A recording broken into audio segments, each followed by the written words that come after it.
Good morning everyone. Welcome to PW only IAS.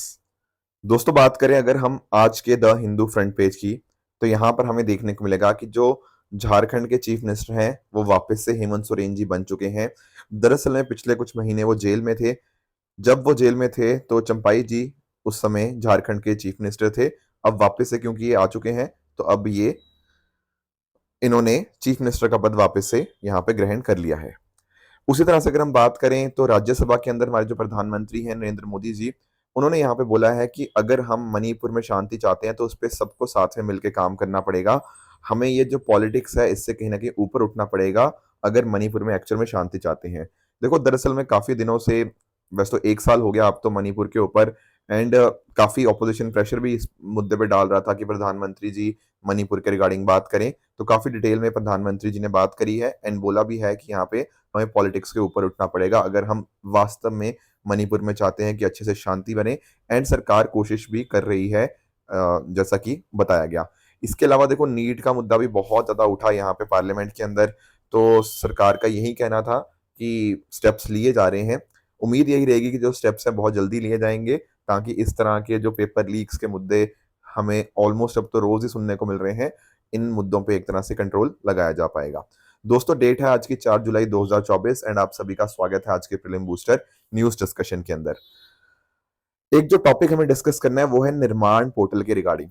देखो, इस तरह के पोर्टल्स हमारे एग्जाम में भी पूछे जाते हैं, नो डाउट अबाउट इट। पर ये तो एक ऐसी चीज है जो आप लोगों के साथ डायरेक्टली लिंक करती है। आप पूछेंगे सर हमारे साथ? हाँ जी, बिल्कुल। देखो, एक्चुअल में क्या है, यहां पर आप लोग कोल इंडिया लिमिटेड के बारे में जानते होंगे। बिल्कुल। अब दरअसल में हुआ पता क्या है, union minister of coal and mines के द्वारा एक पोर्टल लॉन्च किया गया, निर्माण पोर्टल। इसकी फुल फॉर्म आप देखिए, noble initiative for rewarding mains aspirant of national civil service exam. Sir क्या मतलब हुआ? ये तो मेंस एस्पिरेंट की बात हो रही है। हाँ बिल्कुल। देखो, दरअसल में ना यहाँ पे निर्माण पोर्टल है, आप गूगल सर्च करना तो उस पर आपको ये पोर्टल मिल जाएगा। ठीक है। अगर ना आप एक ऐसे कैंडिडेट हो जिसने इस बार का प्रीलिम्स क्लियर किया है और साथ ही साथ आप उन डिस्ट्रिक्ट्स के अंदर आते हो जहां पर कोल इंडिया लिमिटेड के जो 39 डिस्ट्रिक्ट्स हैं, आप उनके अंदर आते हो, एंड प्लस आपने मतलब आप schedule caste, schedule tribe and आपके जो शेड्यूल कास्ट, शेड्यूल ट्राइब, महिला एंड थर्ड जेंडर कैटेगरीज के अंदर आते हो, एंड जो कोल इंडिया लिमिटेड के जो 39 ऑपरेशनल डिस्ट्रिक्ट्स हैं उनके परमानेंट आप रेजिडेंट हो, एंड अगर आपकी फैमिली की इनकम 8 लाख से कम है सालाना, तो इस केस में ना आपको 1 लाख रुपया यहाँ पे फाइनेंशियल असिस्टेंस दिया जाएगा। क्या मैंने बोला? मैंने बोला कि देखो, दो तीन चीजें। पहली बात, आप लोगों ने 2024 का प्रीलिम्स क्लियर किया हो, प्लस कोल इंडिया लिमिटेड के जो 39 ऑपरेशनल डिस्ट्रिक्ट है आप उसमें रहते हो, plus eight the same time आपकी फैमिली की इनकम 8 लाख से कम होनी चाहिए, एंड साथ साथ आप शेड्यूल कास्ट, शेड्यूल ट्राइब, आप महिला हो या फिर आप थर्ड जेंडर कैटेगरी से बिलोंग करते हो। अगर ये सारे क्राइटेरिया फॉलो होते हैं ना, तो उस केस में आपको यहाँ पर 1 लाख रुपया दिया जाएगा। अब आप पूछेंगे सर ये किस बात का 1 लाख हमें दे रहे हैं कोल इंडिया लिमिटेड वाले? देखो, कोल इंडिया लिमिटेड है क्या? अरे कोल इंडिया लिमिटेड एक कंपनी है, और क्या है ना। अब अगर एक कंपनी होती है तो कंपनी भाई मुनाफा कमाती है, बिल्कुल। तो कोल इंडिया लिमिटेड भी प्रॉफिट कर रही होगी, बिल्कुल सर कर रही है, नो डाउट अबाउट इट। अब जो कंपनी प्रॉफिट करती है ठीक ठाक, तो उसको क्या करना होता है सर? उसको ना CSR, corporate social responsibility spending करनी होती है, हेल्थ के ऊपर, एजुकेशन के ऊपर, ये सब चीजों के ऊपर, या और बहुत सारे सेक्टर्स होते हैं, एनवायरनमेंट के ऊपर, बहुत सारी जगह के ऊपर वो अलग अलग कॉर्पोरेट सोशल रिस्पॉन्सिबिलिटी कर सकती हैं। और आप लोग जानते भी हो कि जिन कंपनीज का नेटवर्थ 500 करोड़ से ज्यादा होता है, या फिर मतलब, और साथ ही साथ उनका एनुअल टर्नओवर 1000 करोड़ से ज्यादा, एंड आपका नेट प्रॉफिट 5 करोड़ से ज्यादा, उस केस में ना उनका जो पिछले 3 साल का एवरेज नेट प्रॉफिट है उसका 2% उनको CSR के लिए स्पेंड करना पड़ता है। अब ये सारे क्राइटेरिया हमारा कोल इंडिया लिमिटेड भी यहाँ पे फॉलो कर रहा है, तो उसको भी भाई 2% CSR में स्पेंड करना पड़ेगा, बिल्कुल। तो उसमें से एक जो CSR एक्टिविटी है ना, वो ये है कि यहाँ पर जो भी बच्चे हैं उनको यहाँ पे 1 लाख रुपए तक की फाइनेंशियल असिस्टेंस दी जा पाए। क्या आप लोग ये बात समझ पाए हो? निर्माण पोर्टल सबके लिए इंपॉर्टेंट है, यूपीएससीएस का पूछ भी सकते हैं, निर्माण पोर्टल न्यूज में था, आखिर इस चीज का अर्थ क्या है। पर क्या बाकी चीजें भी आपको समझ आई, CSR वाली भी? And at the same time जो स्टूडेंट्स ऐसे हैं अगर आप इसका बेनिफिट मतलब आप इन क्राइटेरियाज को फॉलो कर सकते हो तो डेफिनेटली आपको भी इसका बेनिफिट होगा। एंड अगर आपका कोई दोस्त है जो यहाँ पे कोल इंडिया लिमिटेड वाले जो 39 डिस्ट्रिक्ट्स है उसके अंदर आता है एंड बाकी क्राइटेरियाज को भी फॉलो करता है, आप प्लीज उन अपने दोस्तों को भी ये बात बता दीजिएगा कि वो लोग भी निर्माण पोर्टल तक जाके यहाँ पे ये सारी बेनिफिट्स को असेस कर पाएंगे। ठीक है, I hope this is clear.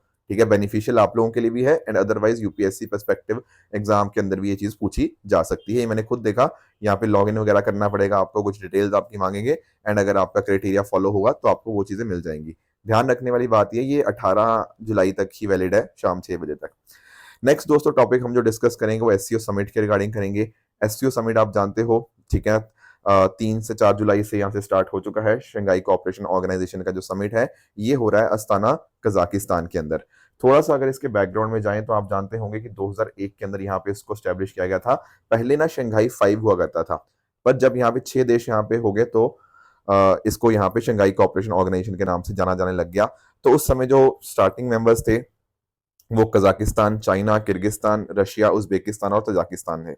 ठीक है, इसका पहला समिट जो हुआ था वो शंघाई चाइना के अंदर ही हुआ था। बट आज के समय अगर हम बात करें ना तो यहाँ पर आपको टोटल 9 देश देखने को मिल जाएंगे, जिसके अंदर आपका इंडिया, पाकिस्तान और ईरान, ये 3 और देश आपको देखने को मिलते हैं। तो टोटल 9 मेंबर्स यहाँ पे आपको एससीओ के अंदर देखने को मिल जाएंगे।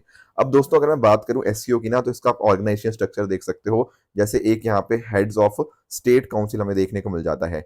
ये जो सुप्रीम बॉडी होती है एससीओ की, वही होती है जो इसकी जो फंक्शनिंग उसको यहाँ पे डिसाइड करती है। इसके साथ साथ यहाँ पे हेड्स ऑफ गवर्नमेंट काउंसिल आपको देखने को मिलती है, जो बजट को यहाँ पे अप्रूव करती है और जो अलग अलग मुद्दे हैं इकोनॉमिक स्फीयर ऑफ इंटरेक्शन के, उनको यहाँ पे डिसाइड करती है।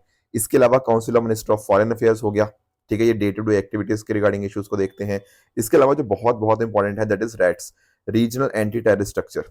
ठीक है ना, इसका काम रहता है टेररिज्म, सेपरेटिज्म, एक्सट्रीमिज्म, इन चीजों को टैकल करना। तो ये भी आपको पॉइंट पता होने चाहिए रैट्स के बारे में। उसके अलावा इसका जो सेक्रेटेरिएट है वो आपको बीजिंग के अंदर देखने को मिल जाएगा। और अगर हम डिस्कस करें इसके कुछ गोल्स के बारे में तो आप जानते होंगे फोकस यही है कि कोलैबोरेशन कैसे इंप्रूव कर पाए, कैसे एनर्जी, आपका ट्रेड, इन्वेस्टमेंट, ट्रांसपोर्टेशन, सिक्योरिटी, इन सब मुद्दों के अंदर हम कैसे और सॉलिडारिटी, कोलैबोरेशन यहाँ पे इंक्रीज कर सकते हैं। और जैसे रैट्स भी था तो रैट्स के माध्यम से यहाँ पे पीस सिक्योरिटी के ऊपर ज्यादा ध्यान दिया जाता है। अलग अलग सेक्टर्स के अंदर कॉपरेशन हमें देखने को मिल जाएगी एंड एक तरह से international political and economic order यहाँ पे कैसे प्रमोट करें, ये फोकस रहता है। देखो हालांकि ये देखो अब इसमें देखो आप चाइना देख सकते हो, पाकिस्तान देख सकते हो, अब ये इन बातों को कितना मानते हैं ये तो आप जानते ही हो, बट फिर भी इनके गोल्स हमें यहाँ पे देखने को मिल जाएंगे। बाकी अफगानिस्तान, बेलारूस और मंगोलिया यहाँ पे इसके ऑब्जर्वर आपको देखने को मिल जाएंगे एंड कुछ डायलॉग पार्टनर्स भी यहाँ पे एससीओ के अंदर हैं। नेक्स्ट दोस्तों हमारा टॉपिक रहेगा ग्लोबल इंडिया एआई समिट के बारे में। हमारे जो मीटी मिनिस्टर हैं, ministry of electronics and information technology, उनके द्वारा रिसेंटली यहाँ पे ग्लोबल इंडिया एआई समिट 2024 को इनॉग्रेट किया गया। अब इस समिट को फोकस क्या है? इस समिट का फोकस यही है कि देखो आप आर्टिफिशियल इंटेलिजेंस की अगर हम बात करें तो यहाँ पर बहुत तेजी से अलग अलग डेवलपमेंट हो रही हैं। तो हमें भी कोशिश करनी होगी कि जो भी एआई के रिगार्डिंग इश्यूज हैं, चैलेंजेस हैं, उनको हम कैसे टैकल कर सकते हैं, उसके रिगार्डिंग जानकारी आपस में साझा करी जाए। तो यहाँ पर इस जानकारी को आपस में डिस्कस करने के लिए science, industry, civil society, government, international organisation और एकेडमिया से अलग अलग एक्सपर्ट्स यहाँ पे साथ में आ रहे हैं इस समिट के अंदर। तो जिसके अंदर हर एक चीज की क्या चैलेंज है एंड कैसे उनको टैकल किया जा सकता है, क्या इश्यूज आएंगे एंड कैसे हम एआई का रिस्पॉन्सिबल डेवलपमेंट कर सकते हैं, ये यहाँ पे इस एआई समिट का यहाँ पे फोकस है। ठीक है, इसी पर्टिकुलर इंडिया का जो एआई मिशन है, ठीक है ना, वो भी यही फोकस करता है कि कैसे इंडिया के अंदर एक अच्छा एआई का इकोसिस्टम आ सकता है। जैसे फॉर एग्जांपल यहाँ पर इंडिया एआई कंप्यूट कैपेसिटी में हम कोशिश कर रहे हैं 10,000 ग्राफिक्स प्रोसेसिंग यूनिट्स को यहाँ पे एक इकोसिस्टम क्रिएट करने की, यहाँ पर थ्रू पब्लिक प्राइवेट पार्टनरशिप। इसके साथ ही अगर बात करूं इंडिया एआई इनोवेशन सेंटर हम यहाँ पे इसके अंतर्गत डेवलप करने की कोशिश कर रहे हैं, ताकि हमारे जो लार्ज मल्टी मॉडल मॉडल्स हैं उनको हम अच्छे से डेवलप कर पाएं। साथ ही साथ अगर हम बात करें तो डेटा सेट प्लेटफॉर्म भी यहाँ पे क्रिएट किया गया है, ताकि इंडियन स्टार्टअप्स और रिसर्चर्स को सारी चीज़ों का यहाँ पे अच्छे से एक्सेस मिल पाए। This is the focus of हमारा जो इंडिया एआई मिशन है। अब यहाँ पर आप लोगों ने एक लाइन और पढ़ी होगी कि इंडिया ना होस्ट करेगा मेंबर कंट्रीज एंड एक्सपर्ट्स को from the global partnership on artificial intelligence. अब इसका क्या अर्थ है? देखो अगर आप रेगुलरली फिल्म बूस्टर को फॉलो कर रहे हो ना, तो दिसंबर के अंदर मैंने आप लोगों के साथ एक टॉपिक डिस्कस किया था जीपे के बारे में। जीपे मतलब global partnership on artificial alliance. दरअसल में क्या है, 2024 के अंदर ना इंडिया लीड चेयर है जीपे का। एंड पिछले साल हमारे प्रधानमंत्री जी के द्वारा, मतलब दिसंबर के अंदर आप नोटिस करोगे, हमारे प्रधानमंत्री जी के द्वारा इसको यहाँ पे समिट को यहाँ पे स्टार्ट किया गया था। अब एक्चुअल में जीपे पता क्या है, जीपे के अंदर आपको टोटल 29 मेंबर कंट्रीज देखने को मिल जाएंगी, जिसमें आपका USA, UK, European union, Australia, Canada, France, Germany, Italy, Japan, इस तरह से और भी बहुत सारी कंट्रीज हैं, उनमें से एक इंडिया भी है। ये दरअसल में जो जीपे है ना, ये 2020 में स्टार्ट हुआ था और इंडिया ने भी 2020 में इसको ज्वाइन कर लिया था। ध्यान रखने वाली बात यह है कि चाइना इसका मेंबर नहीं है। पर यहाँ पे सर जीपे के अंदर बात क्या है, मतलब क्यों बनाया गया global partnership on artificial alliance. देखो आप जानते हो कि यार हम आर्टिफिशियल अलायंस ना, आर्टिफिशियल इंटेलिजेंस की जब हम बात करते हैं तो हम बात तो करते हैं कि बहुत सारी कि थ्योरी में बहुत सारी डिस्कशन हो जाती है कि हमें ये करना चाहिए, वो करना चाहिए। पर एक्चुअल में अगर हम बात करें तो प्रैक्टिकल इंप्लीमेंटेशन बहुत कम है। हमें चीज़ों के बारे में जानकारी तो है कि सुपरवाइज्ड क्या होता है, अनसुपरवाइज्ड लर्निंग क्या होती है, ये सब चीज़ें हम पढ़ते तो रहते हैं, पर एक्चुअल में उनका रियल लाइफ के अंदर डेवलपमेंट होना अभी भी हमारा बीच में ना उसका गैप हमें देखने को मिलता है। तो उसी गैप को कहीं ना कहीं कम करने के लिए जीपे यहाँ पे बनाया गया था। यहाँ पर जीपे के अंदर अगर हम बात करें तो हम सरकारों को अलग अलग के साथ, मतलब अलग अलग एंटिटीज के साथ यहाँ पे साथ में कोलैबोरेट कर रहे हैं, साइंस, इंडस्ट्री, सिविल सोसाइटी को, ताकि अच्छे से एआई का डेवलपमेंट हो पाए। एंड जो डेवलपमेंट भी हो वो रिस्पॉन्सिबल डेवलपमेंट एंड एवोल्यूशन हो, उसको गलत पर्पस के लिए एआई को यूज ना किया जा पाए। This was the focus of GPay. तो आई होप आपको जीपे भी and at the same time आपका जो ग्लोबल इंडिया एआई समिट है, ये दोनों आपको यहाँ पे समझ आगे होंगे। अगला दोस्तों हमारा टॉपिक है अराकू कॉफी के बारे में। आपने अराकू वैली सुना होगा, ठीक है, ये आपको आंध्र प्रदेश में देखने को मिल जाती है। अब यहाँ की जो कॉफी है ना, वो अपने आप में बहुत ज्यादा फेमस है। आप यहाँ के डिस्ट्रिक्ट देख सकते हो, अलूरी सीताराम राजू जो डिस्ट्रिक्ट है, वहां पर आपको ये अराकू कॉफी देखने को मिल जाएगी इन द ईस्टर्न घाट्स। अब प्रधानमंत्री जी ने जो रिसेंटली यहाँ पे मन की बात रेडियो प्रोग्राम था ना, उसके अंदर यहाँ पे इस अराकू कॉफी के बारे में बात करी, इसके फ्लेवर के बारे में, इसकी सिग्निफिकेंस के बारे में। देखो यहाँ की जो कॉफ़ी है उसका काफ़ी अच्छा फ्लेवर हमें देखने को मिलता है, ठीक है ना, कैरेमल, ठीक है, एसिडिटी यहाँ पे हल्की सी होती है, डेलिकेट। तो ये कुछ पॉइंटर्स थे अराकू कॉफ़ी के बारे में। एक्चुअल में अगर हम बात करें ना अराकू कॉफ़ी, यहाँ पर इसको जीआई टैग भी यहाँ पे मिल रखा है 2019 के अंदर, तो ये भी बात आपको पता होनी चाहिए। Plus eight the same time यहाँ पर आप नोटिस कर पाओगे बहुत सारे अवार्ड्स भी इसको मिल रखे हैं, जैसे बेस्ट रोबस्टा यहाँ पे इसको अवार्ड भी मिल रखा है। एक्चुअल में अगर मैं थोड़ा सा कॉफी के बारे में आपसे डिस्कस करूँ ना, तो कॉफी एक ट्रॉपिकल प्लांटेशन क्रॉप है जिसका टेम्परेचर जिसको चाहिए होता है 15 से 28 डिग्री सेंटीग्रेड के बीच में। एंड रेनफॉल चाहिए होती है अच्छी खासी 150 से 200 सेंटीमीटर के बीच में। राइट, यहाँ पर 3 वेरिएंट्स के बारे में आपको डेफिनेटली पता होना चाहिए, अरेबिका, रोबस्टा और लाइबेरिका। अब जो बात करें ना रोबस्टा कॉफी की, वो इसकी प्रोडक्शन इंडिया में हमें ज्यादा देखने को मिलती है एज कम्पेयर टू अरेबिका। ठीक है, वैसे तो देखो मेजरली ये दो ही होते हैं, ये तीसरा तो काफी कम होता है, बट फिर भी आपको तीनों के यहाँ पे नाम पता होने चाहिए। इसमें भी अगर हम बात करें ना, कर्नाटका जो स्टेट है वो बहुत ही लीडिंग प्रोड्यूसर है यहाँ पे कॉफी का। लगभग 70% प्रोडक्शन तो यहाँ पे कर्नाटका ही पूरे देश का कर देता है। एक्चुअल में ना कर्नाटका के अंदर अगर आप लोग कॉफी के शौकीन हो ना, कभी कर्नाटका के बारे में आप पढ़ना, ठीक है ना, जैसे फॉर एग्जाम्पल आप बाबा बुडान हिल्स के बारे में पढ़ना, आप इनकी स्टोरी के बारे में जानना, ठीक है ना, एंड साथ ही साथ आप चिकमंगलूर के बारे में पढ़ने की कोशिश करना। बिल्कुल पास में ही है दोनों, मतलब चिकमंगलूर में ही है ये। और चिकमंगलूर को तो यहाँ पे कॉफी कैपिटल ऑफ इंडिया भी बोला जाता है। राइट, मैं देखो 5-6 साल पहले यहाँ पे गया था, बहुत ही बढ़िया जगह है, बहुत यहाँ पे अच्छी अच्छी कॉफी शॉप्स भी आपको देखने को मिलती हैं, कॉफी म्यूजियम है वहाँ पे बहुत ही बढ़िया जो पूरी जर्नी को एक्सप्लेन करते हैं।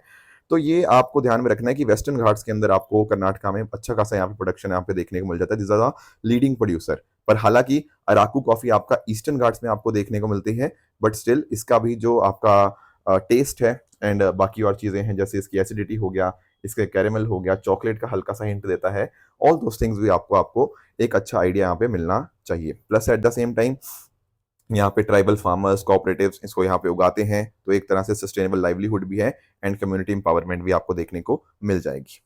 राइट, इसके साथ में अगर हम बात करें ना, तो और भी कॉफीज को जीआई टैग मिल चुका है, Araku coffee is one of them, but इसके अलावा भी कूर्ग अरेबिका हो गया, वायनाड है आपका केरला के अंदर रोबस्टा उसका, चिकमंगलूर मैंने आपको बता ही दिया, ये आपका कर्नाटका के अंदर ही है। बाबा बुडान हिल्स जो है, बाबा बुडानगिरी अरेबिका, ये भी कर्नाटका से ही। उसके अलावा आपका मालाबार रोबस्टा ये आपका केरला से देखने को मिल जाएगा। ये दरअसल मैंने सारे जितने भी एरियाज लिखे हुए हैं ये सारे बिल्कुल आसपास ही हैं। स्पेशली अगर मैं बात करूं, ये तो जो जो चिकमंगलूर हो गया, बाबा बुडानगिरी, ये तो एक ही है ऑलमोस्ट, ठीक है ना, बाकी भी पास पास में ही है, ज्यादा दूर मतलब थोड़ा कूर्ग थोड़ा अलग पड़ता है, बट हाँ ठीक है। बट ये सारे पॉइंटर्स आपको थोड़ा सा पते होने चाहिए। नेक्स्ट टॉपिक हम चलते हैं, दैट इज एक्सरसाइज मैत्री के बारे में डिस्कस कर लेते हैं। देखो, इंडियन आर्मी का कॉन्टिजेंट जो है वो यहाँ पर थाईलैंड के लिए रवाना हुआ है to participate in the exercise Maitri. तो थाईलैंड के लिए रवाना हुआ है, तो आप समझ गए होंगे कि ये इंडिया और थाईलैंड की यहाँ पे आपकी बायलैटरल एक्सरसाइज आपको देखने को मिल जाएगी। अब ये जो एक्सरसाइज स्टार्ट हुई थी इंडिया और थाईलैंड के बीच में, तो ये 2006 में हुई थी। रेगुलर बेसिस पे हम यहाँ पे करने की कोशिश करते हैं, हालांकि जो इसका पिछला एडिशन था वो 2019 में हुआ था उमरई मेघालय के अंदर। अब यहाँ पे जो 2024 का एडिशन हो रहा है, ये आपका थाईलैंड के अंदर आप देख पाओगे 1 से 15 जुलाई के बीच में यहाँ पे कंडक्ट किया जा रहा है। यहाँ पे इंडिया की तरफ से टोटल 76 पर्सनल यहाँ पे पार्टिसिपेट कर रहे हैं, जहाँ पे आपको लद्दाख स्काउट्स का जो बटालियन है वो पार्टिसिपेशन करता हुआ देखने को मिल जाएगा। अब इस तरह की एक्सरसाइज का कंट्रीब्यूशन यही होता है कि आपस में एक दूसरे से मिलिट्री कॉपरेशन हम यहाँ पे स्ट्रेंथन करते हैं, एक दूसरे काफी सारी चीजें सीखते हैं। एंड यहाँ पर जो एक्सरसाइज मैत्री हो रही है, इसके माध्यम से हम काउंटर इंसर्जेंसी और टेररिस्ट ऑपरेशन भी सीखेंगे in both jungle and urban environments के अंदर। और देखो, इंडिया और थाईलैंड के बीच में ना आपका जो मिलिट्री रिलेशंस है वो काफी अच्छे खासे देखने को मिल जाएंगे। और भी ऐसी एक्सरसाइजेस होती रहती हैं, जैसे for example one of the famous exercises exercise Ayodhya. अगर आप लोगों को याद हो, अगर आप फिल्म बूस्टर रेगुलर फॉलो करते तो हमने इसके बारे में पढ़ा भी था। दरअसल में जो वर्ड आया है ना, ये आपका अयोध्या जो कि इंडिया में है, और अयोध्या जो आपको थाईलैंड में देखने को मिलेगा, उसके ऊपर ये वर्ड वर्ड आपको देखने को मिलेगा। ये दरअसल में ना अभी दिसंबर 2023 में इस पर्टिकुलर एक्सरसाइज को कंडक्ट किया गया था। इस वर्ड का अर्थ, अयोध्या का मतलब वही होता है जिसको जीता ना जा पाए, ठीक है ना, जिसको बेसिकली आप हरा ना पाओ, ठीक है ना, अनडिफीटेबल वन। ये एक्सरसाइज का नाम उसके ऊपर है। तो ये भी इंडिया और थाईलैंड की ही एक्सरसाइज है। इसके अलावा भी देखो और भी है, जैसे कॉर्पेट हो गया, ठीक है, इंडो थाई कॉर्पेट हो गया, right, Indo Thai कॉर्पेट coordinated petrol के रिगार्डिंग। इसके अलावा आपका एक्सरसाइज श्याम भारत जो है, ये भी इंडिया और थाईलैंड के बीच में इंडियन एयरफोर्स की एक्सरसाइज आपको देखने को मिल जाएगी। तो ये कुछ पॉइंटर्स है जो आपको यहाँ पे पता होने चाहिए थे एक्सरसाइज मैत्री और बाकी एक्सरसाइजेस के बारे में। नेक्स्ट दोस्तों, हमारा एक छोटा सा और टॉपिक है, दैट इज ई सांख्यिकी पोर्टल। सांख्यिकी आप समझते होंगे, ठीक है, नंबर्स वगैरह की हम बात करते हैं, बिल्कुल। तो देखो, जब भी हम बात करते हैं नंबर्स की, तो हमारे दिमाग में एक मिनिस्ट्री जरूर आती है, ministry of statistics and programme implementation. अब यार कई बार ना इनके बहुत सारे डेटा वेटा आते रहते हैं। सर कैसे डेटा? जैसे फॉर एग्जांपल सीपीआई डेटा क्या है, इन्फ्लेशन क्या चल रही है, ग्रोथ रेट वगैरह क्या चल रही है, इंडेक्स ऑफ इंडस्ट्रियल प्रोडक्शन क्या कह रहा है, जीडीपी ग्रोथ रेट हमारी क्या है, नंबर ऑफ फैक्ट्रीज देश भर में क्या है, annual survey of industries, all those things, right. अब मोस्पी ने कहा भाई यार यूपीएससी एस्पिरेंट है, कितना ही याद रखेंगे, कभी इधर कुछ डेटा है, कहीं वहां कुछ डेटा है। इन्होंने एक पोर्टल ही बना दिया, ई सांख्यिकी पोर्टल। कोई दिक्कत ही नहीं, मैंने खुद यहाँ पे देखा। आप यहाँ पे जाओ ई सांख्यिकी पोर्टल के ऊपर, यहाँ पर आपको ना सारा डेटा कंपाइल्ड फॉर्म के अंदर मिल जाएगा। और भी आपको डेटा ये पसंद नहीं आ रहा, कुछ और डेटा चाहिए, कोई दिक्कत नहीं, यहाँ पे मैक्रो इंडिकेटर्स के ऊपर क्लिक करना, यहाँ पे जाना, आपको दुनिया भर का डेटा यहाँ पे ये बता देंगे कि भाई इतने परसेंट से ये ग्रो हो रहा है, इन्फ्लेशन इतनी ज्यादा है, इतनी कम हुई है। सारा डेटा जो भी आपको चाहिए होता है ना, वो यहाँ पे डेटा कैटलॉग के अंदर या मैक्रो इंडिकेटर्स के अंदर मिल जाएगा। तो सर क्या हमारे लिए बनाया है ताकि हम अपने मेंस के अंदर इन नंबर्स को यूज कर पाए? हो सकता है देखो, पर इनका जो कहना है कि किसके लिए बनाया है, तो इनके हिसाब से बनाया गया है। अलग अलग आपके जो प्लानर्स होते हैं, जो पॉलिसी मेकर्स होते हैं, जो रिसर्चर्स होते हैं, वो इस तरह से इस डेटा को यूज कर सकते हैं। उससे कहीं ना कहीं पूरी कंट्री में अच्छे से ये डेटा पहुंच पाएगा। अदरवाइज समझ ही नहीं आता कौन सा डेटा सही है, कौन सा गलत है ना। तो सारा चीजें आपको यहाँ पे एक जगह ही आपको देखने को मिल जाएगी। तो यूजर सेंटर्ड आपको डेटा प्लेटफॉर्म आपको देखने को मिल जाएगा। आप आराम से कुछ भी सर्च वगैरह कर सकते हो, टेबल्स वगैरह के अंदर डेटा मिल जाएगा आपको, ठीक है ना। डेटा कैटलॉग सेक्शन भी है, जहां पर अलग अलग मेथडोलॉजीज के बारे में सारा मेंशन्ड है। मैक्रो इंडिकेटर मॉड्यूल के अंदर भी आपको सारे जो आपके मैक्रो इंडिकेटर्स है ना, उनका प्रॉपर चीजें मिलती रहेंगी। आप चाहो उनको ग्राफ के अंदर पढ़ सकते हो, टेबल्स के अंदर पढ़ सकते हो। तो ऐसा बताया जा रहा है कि लगभग 1.7 मिलियन रिकॉर्ड्स यहाँ पे इस पर्टिकुलर पोर्टल में आपको देखने को मिल जाते हैं। नेशनल अकाउंट स्टैटिस्टिक हो गया, सीपीआई हो गया, आईआईपी हो गया, एनुअल सर्वे ऑफ इंडस्ट्री हो गया, ये चार की मोस्टली के जो प्रोडक्ट्स हैं अभी इस पर्टिकुलर फेज के अंदर, मतलब इस मॉड्यूल के अंदर इंक्लूड करे गए हैं। आगे और भी डेटा इसके अंदर आता रहेगा। तो कोई भी दिक्कत आए, ऐसा नहीं सोचना कि सर ये वाली वेबसाइट तो ये कह रही है डेटा, इसमें वेबसाइट में वो लिखा हुआ है, हिंदू ये को कोड कर रहा है, इंडियन एक्सप्रेस ने ये डेटा कोड कर दिया। आप भाई यार जो मोस्टली डेटा बता रही है ना अपने ई सांख्यिकी पोर्टल पे ऊपर, आप वो डेटा अपने आंसर में डाल देना, कोई दिक्कत नहीं है। This is the most official, मतलब ये खुद मिनिस्ट्री वाले बता रहे हैं, तो इसको डेटा को आप आराम से यूज कर सकते हो, ठीक है, कोई दिक्कत आनी नहीं चाहिए। चलो ठीक है। अब आपका आज का होमवर्क क्या रहेगा? आपका होमवर्क सर ये रहेगा, ये आपका पहला क्वेश्चन है आज का। नारी शक्ति वंदन अधिनियम के बारे में। देखो यूपीएससी ने प्रीलिम्स के अंदर भी पूछ लिया, पर ऐसा क्वेश्चन आपसे मेंस में पूछा जा सकता है, ठीक है ना। और डायरेक्ट में भी ना आए, पर वुमेन के रिगार्डिंग क्वेश्चंस तो यूपीएससी पूछता ही है मेंस के अंदर, तो डेफिनेटली आप वहां पर भी एज एन आंसर के अंदर अपने इस पॉइंट को डेफिनेटली कोट कर सकते हो। तो मुझे इसका आंसर बताना, फिर कल इसको डिस्कस कर लेंगे। दूसरा आपका होमवर्क रहेगा, आपके कुछ कंट्रीज के नाम है एंड कौन सी कंट्रीज को मेंशन किया जाता है मीडिया के अंदर लो बर्थ रेट्स की वजह से, ठीक है। तो इसका आंसर आप मुझे बता सकते हो। इसके साथ ही मैंने आपको कल होमवर्क दिया था आपके पॉलिटी के 2 क्वेश्चंस। पहला क्वेश्चन की बात करें ना, तो यहाँ पर ये कह रहे हैं प्रोरोगेशन अगर किसी हाउस का करना हो बाय प्रेसिडेंट, उसके लिए काउंसिल ऑफ मिनिस्टर्स की एडवाइस की रिक्वायरमेंट नहीं होती। भाई ये स्टेटमेंट अपने आप में गलत है, ठीक है। आर्टिकल अगर हम बात करें 85(2) की बात करें, तो यहाँ पर प्रेसिडेंट समय समय के ऊपर हाउसेस को प्रोग्रोग कर सकता है कि नहीं। पर उस प्रोग्रेशन के लिए किसकी एडवाइस की जरूरत होती है? काउंसिल ऑफ मिनिस्टर्स की। तो ये स्टेटमेंट तो आपको बिल्कुल पता होनी चाहिए थी, गलत है। ये स्टेटमेंट अगर आपने गलत कर दी ना, तो आपका आंसर लगभग आ गया। मैं मान सकता हूं बाकी दोनों में से आपको थोड़ी बहुत कंफ्यूजन हो सकती है, पर फर्स्ट स्टेटमेंट में आपको कंफ्यूजन नहीं होनी चाहिए थी, ठीक है। अब बात करें दूसरे स्टेटमेंट की। यहां पर कह रहा है prorogation of house is generally done after the house is adjourned sine die. Sine die का मतलब होता है कि अनिश्चित काल तक, मतलब यहाँ पे टाइम नहीं मेंशन होता। तो बिल्कुल ये बात ठीक है, ठीक है। और साथ ही साथ ये पहला पॉइंट तो ठीक है, पर आगे भी उसने कुछ मेंशन कर रखा है, there is no bar to the president of India prorogating the house which is in session. ये बात भी ठीक है, समझ गए हो। प्रोरोगेशन जो होता है ना, नॉर्मली यही होता है कि कोई सिटिंग एडजर्न हुई है, उसके बाद हमें ये देखने को मिल जाएगा एडजर्नमेंट साइंड आई। पर एट द सेम टाइम ये भी ध्यान रखो कि president can prorogue the house when the house is in session. ये बात ठीक है, सेकंड इज करेक्ट।